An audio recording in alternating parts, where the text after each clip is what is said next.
30 सालों में नहीं, आज़ादी के बाद बिहार में हुए चुनाव में ये सबसे ज़्यादा वोटिंग परसेंटेज है। ये दो बातों को दिखाता है। पहला कि जो बात हम लोग पिछले कई महीनों से, बल्कि मैं 1-2 साल से कह रहा हूँ कि बिहार में 60% से ज़्यादा जनता बदलाव चाहती है और पिछले 25-30 साल से जो राजनीतिक विकल्प के अभाव में एक तरह से धीरे धीरे राजनीति को लेकर, चुनाव को लेकर उदासीनता बन गई थी, विकल्प नहीं था लोगों के पास। अब जनसुराज के आने से उनको एक नया विकल्प मिला है और बढ़ा हुआ जो वोटिंग परसेंटेज है वो दो बातों को दिखाता है। एक कि लोगों को एक नए विकल्प को देखकर उत्साह रहा है और बड़े पैमाने पर वोटिंग हुई है, बदलाव के लिए वोटिंग हुई है।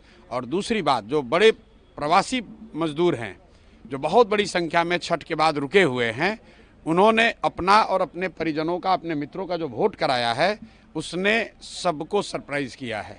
और जितने लोग ये बैठे हुए थे कि महिलाओं को 10,000 पैसा मिल गया और उसी से हम लोग जीत जाएंगे, इन चुनाव में महिलाएं तो हैं ही, लेकिन महिलाओं से बढ़कर प्रवासी मजदूर एक्स फैक्टर है। इस चुनाव का एक्स फैक्टर प्रवासी मजदूर हैं।